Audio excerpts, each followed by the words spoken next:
Hi team, I hope you're all well. Today I am going to be doing August TBR using Steph's Bookopoly. And I'm really looking forward to this one. I will say that July did not go as planned. I only had 4 books on my TBR. They were Orion Lost, which I have read, I gave 4 stars. I had Ready Player One, which I haven't read. I had a mood read, which I read a bunch of other books, so any of those can count. And I also had the 5th season, which I've gotten halfway through, and I actually think I'm going to DNF. So, didn't go as planned though. I ended up with COVID. I don't like it. I don't like it. I don't like it. But I don't like it. I don't like it. I don't like it. I don't like it. I don't like it. Partway through the month, and it kind of messed me up a little bit, and I'm in a really weird headspace now where I kind of just want to mood read a little bit. So I'm going to give myself a pass on that and not give myself a punishment on the basis that it was a struggle and I did really have a hard time with COVID. There was a period of time where I didn't even pick a book up for like 9 days. So yeah, gonna give myself a pass on that one and not give myself a punishment. So this month there is only one readathon that I'm going to be taking part in, which is going to be Polarthon, which is going to be the end of the month. It's hosted by Jade. I'll leave a link to Jade's channel and her announcement video in the description box down below. I'm really excited. It's going to be a 36-hour readathon at the end of the month, of the 28th to the 29th, and I'm super hyped. So towards the end of this video I will go through what my books are going to be for that. So yeah, but other than that I don't have much else going on. So without further ado, let's get into the books. Hopefully I haven't missed anything that I need to get on my TBR. We'll see. Let's find out off the D12. Jada shouted at me for this because I keep saying D&D die. They're all D&D die. Off the D12, how many rolls we're going to have for the month. Okay, first things first, let's roll the D&D die. Okay, we got 7. I don't know if you guys can see that. We got 7. Nice, I think. So we ended up with 7. That's not too bad. I'm not too mad at that, to be fair. Like, that's a pretty decent place to start, so long as you don't get rolls, doubles on all of them. Let's just get into the first roll, shall we? And we finished our last game on Community Shelf, so let's start there. And the first roll is... it is 8. 1, 2, 3, 4, 5, 6, 7, 8. A poll pick. So the first roll was a poll pick, and I did take to Patreon to let my patrons decide which book I can read in the month of August, and I decided to go for a romance bunch. So these are my options. The first one was The Risk by Elle Kennedy, which is the second in the Briar's You series. Then I had One Last Stop by Casey McQuiston. Then we had You and Me on Vacation by Emily Henry. And finally The Single Girl's To-Do List by Lindsay Kelk, which would have been a reread. And the book that they decided to pick for me was One Last Stop by Casey McQuiston. I've heard great things about this book. I really enjoyed Red, White and Royal Blue when I read it last year or the year before, I can't remember. So I'm really excited to have this one. I picked this one up in Waterstones when I was visiting Jade, and I will never get over how floppy this book is. I'm obsessed. I believe that this is queer, but I don't fully know what happens. Oh, it's set in New York. Yes! For cynical 23-year-old August moving to New York. Oh my god, her name's August and I'm going to be reading this in August. Outstanding. Well done, patrons. You know what? You're awesome. Anywho, for cynical 23-year-old August, moving to New York is supposed to prove her right. That things like magic and cinematic love stories don't exist, and the only smart way to get through life is alone. She can't imagine how waiting tables at a 24-hour pancake diner and moving in with too many weird roommates could possibly change that. And there's certainly no chance of her subway commute being anything more than a daily trudge through boredom and electrical failures. But then, there's this gorgeous girl on the train. Jane. Dazzling, charming, mysterious, impossible Jane. Jane with her rough edge and swoopy hair and soft smile, showing up in a leather jacket to save August's morning when she needs it most. August's subway crush becomes the best part of her day. But pretty soon she discovers there's one big problem. Jane doesn't look like an old school punk rocker. She's literally displaced in time from the 1970s, and August is going to have to use everything she tried to leave in her own past to help Jane. Maybe it's time to start believing in some things after all. Casey McQuiston's One Last Stop is a magical, sexy, bright, big-hearted romance where the impossible becomes possible as August does everything in her power to save a girl lost in time. This sounds outstanding. I love that her name is August, and I'm going to be reading this in August, and I love that it's set in New York, and it's like a subway romance. Oh, I'm so excited. I know that Maddie has really loved this one, so I'm really excited to pick this one up. Thank you to my patrons for picking this one. I am hyped. First book on TBR. Second roll is 6. 1, 2, 3, 4, 5, 6. Adult fantasy. Roll number 2 brought us an adult fantasy. So for this one, I'm actually going to pick up Assassin's Apprentice by Robin Hobb. I bet none of you saw that coming.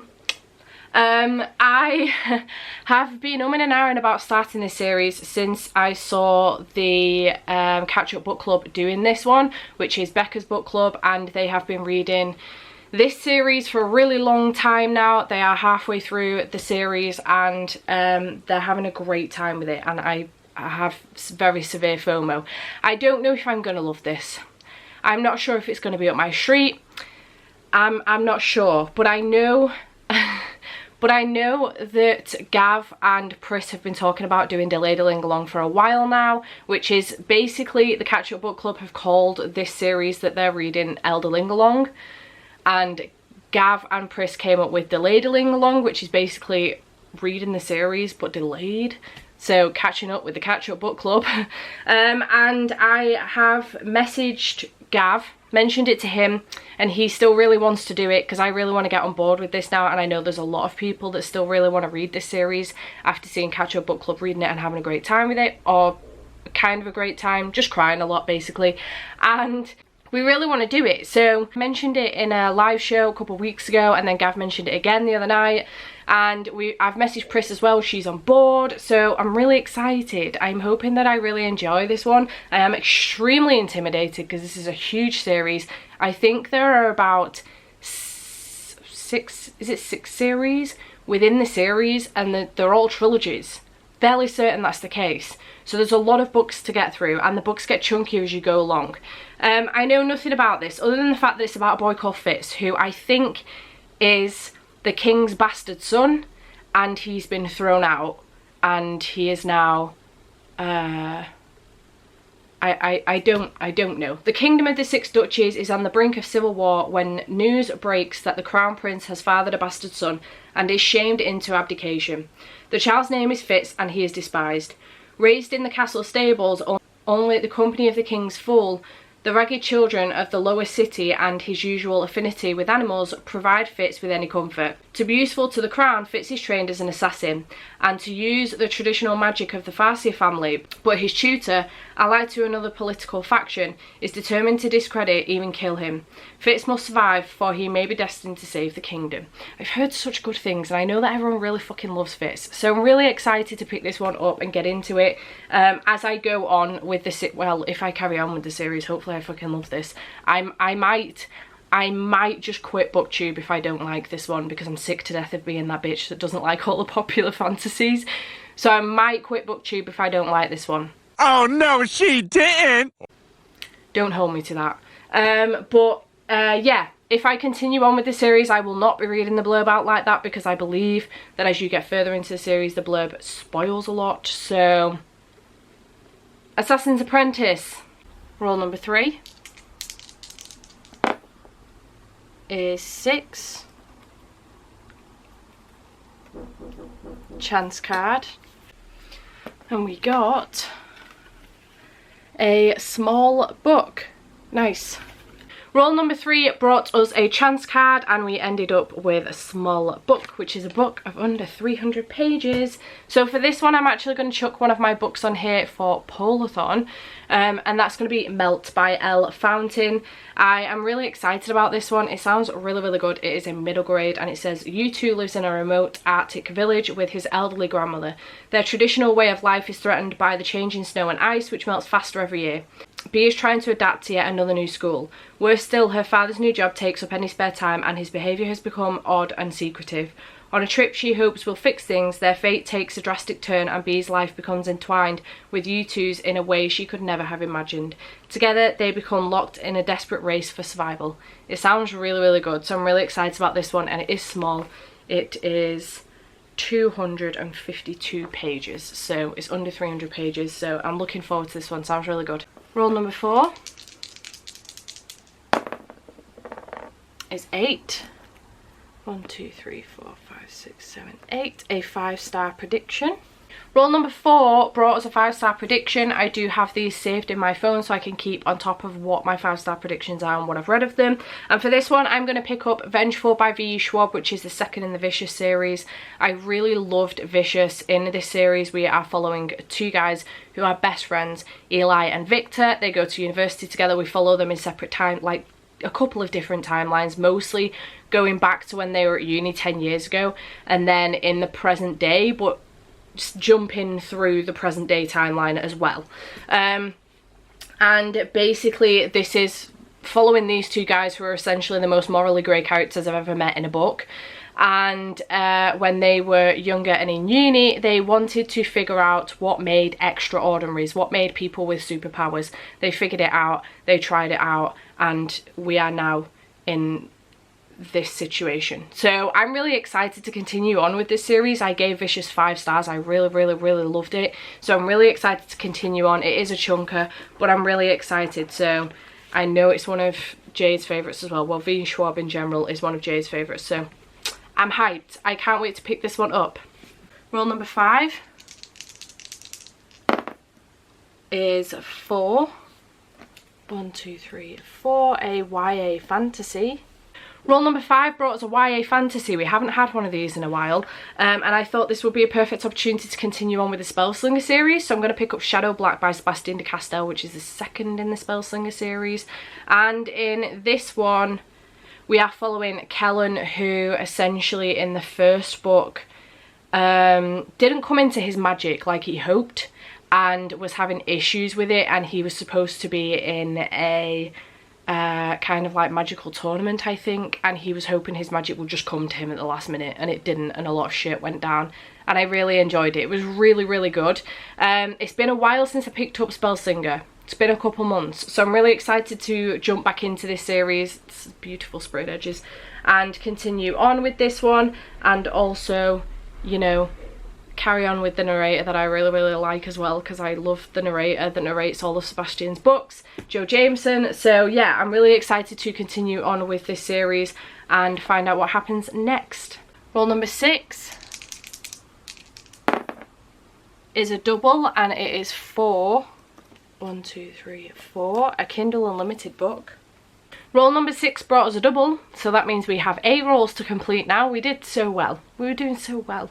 We also landed on Kindle Unlimited, and for this one I'm actually going to pick a graphic novel, and I'm going to go for Lumberjanes Volume 4. I'll show a picture of it here because obviously I don't own it. It's a Kindle Unlimited book. I'm really enjoying this Lumberjanes series. This is a middle grade series about a bunch of girls at a camp, and they basically come across lots of magical creatures and get themselves in a bunch of trouble, and it's really, really good, and I really enjoy it. It's also queer. Highly recommend. It's very good. Just a bit of fun and a nice palette cleanser as well. So I'm really excited to continue on with this series. It's going to be really good, and I'm going to have a great time. What should be our last roll but isn't, roll number 7, is 5. 1, 2, 3, 4, 5. A horror or thriller. Roll number 7 brought us a horror / thriller. We don't tend to land on this one much, but I'm glad we did, because I've recently just read a thriller and then forgotten how much I really, really love thrillers. So I'm really excited we landed on this one. And for this one, I'm going to be picking up a book that hasn't come yet. It's released in August, and it's As Good as Dead by Holly Jackson. This is the 3rd book in the A Good Girl's Guide to Murder Struggles. It's quite a growth spurt. It's quite a growth spurt. Why can't I talk? This is the 3rd book in the A Good Girl's Guide to Murder series, and I really, really love this series. We're following a young girl called Pip, who essentially has decided that her last assignment for school is going to be looking into the death of one of her schoolmates. Well, not schoolmates, one of her school colleagues, one of her class pupils, one of her, I don't know, someone that was in her class at school anyway, who died 5 years previous, and the murderer was essentially deemed to be her boyfriend, Sal, who killed himself. Now Pip decides to look into this because she's not sure that that's the way it went down, and she decides to look into it, and it's just really, really, really freaking good. I really love this series, so I'm so glad that there's a new one coming out. So I'm really excited to pick up As Good as Dead, and I cannot wait to get to this one. I'm really glad that I decided to look into my pre-orders as well and pick a book that's coming out pretty rapidly, like really, really soon for this one. So yeah, that's what I'm going to pick up for this one, As Good as Dead by Holly Jackson. And hopefully our last roll, number 8, is 3. 1, 2, 3, a sci-fi. And then the 8th and final prompt is sci-fi, and for this one I'm actually going to pick up a short read and go for Hard Reboot by Django Wexler. This has been, well, it's not necessarily been recommended to me by Jade because she's not read it yet, but she was sent this by Tor and then she read it out to me and I was like, yes please. I heard Pacific Rim and I was like, yes, I want it, I need it. It sounds fantastic. I'm really, really excited. On the back it says, "You're finished, the house owns you now." Cass is a junior academic on a research mission to Old Earth when a con artist tricks her into wagering a huge sum of money she doesn't have on the outcome of a manned robot arena battle. She becomes drawn into the seedy underworld of Old Earth politics and state-sponsored battle droid prize fights. Is it time to get back to the books yet? I'm really looking forward to this one. It does sound, it mentions Pacific Rim on this sheet that Jade got with it, but also I think it sounds a lot like Real Steel, you know, the movie with Hugh Jackman in it. It sounds a lot like that, like robots fighting. So I'm really excited for this one. It sounds really good. So this is my Bookopoly TBR. Doesn't look too bad, but we also have Lumberjanes Volume 4 and As Good as Dead on here as well. I'm not too mad. 8 books isn't ridiculous, to be fair, so I'm really looking forward to reading all of these. Very, very excited indeed. But now to get into Polarthon's TBR as well, because I'm really, really hyped about Polarthon. Like I mentioned, it is a 36-hour readathon. We are on a time crunch. There is a reason for this. If you want to know more, again, I will leave the link in the description box down below to the announcement video, but also a link to Jade's channel so you can go and check her out. Please do so. She's amazeballs. But yes, basically there are 3 prompts. The first one is a global warming prompt, so book that features global warming, whether that be a non-fiction book or a fiction book that features global warming. And I'm going to go for Hope Jones Saves the World by Josh Lacey. This is just a really short middle grade book about Hope Jones saving the world. On the back it says, "Hi, my name is Hope Jones. I'm giving up plastic to save our oceans. Giving up plastic is really hard. There's so much everywhere. In the supermarkets, my classroom, our bathroom, and grown-ups don't seem to care. Luckily I have my friend Harry to help me. Together we're going to save the world." It looks really, really cute and I'm really excited about this one. What I like about it is that inside it's like mixed media as well. So I don't know if it's told in like diary format or something, but I'm really looking forward to this one. So we have that one. The second prompt is a book featuring weather, and for this one I'm going to go for The Weather Weaver by Tamsin Muir. I am really looking forward to this one. It sounds fantastic, so I'm really hyped about this one. On the back it says, "What if you could befriend a cloud? What weather would you choose? What if the weather matched itself to your mood, whether you wanted it to or not?" So it sounds really, really good and I'm really hyped for it, and I cannot wait to pick this one up, another middle grade. And then the final prompt is Ice, something featuring ice in it. Polar. So obviously I'm going to pick Melt, which did go on my Bookopoly TBR by Elle Fountain. So you will notice that all of these are middle grade. They're not particularly long, which means that I should be able to get through them in the 36 hours, and I'm really looking forward to it. So these books all came together in a similar box. They all came together in the Tales by Mail box a couple of months ago, and as soon as I saw like at least these two, I was like, these will be perfect for Polarthon. I'm going to save them for it. Turns out that all three of them work for Polarthon, so I'm really excited to get to all three of these.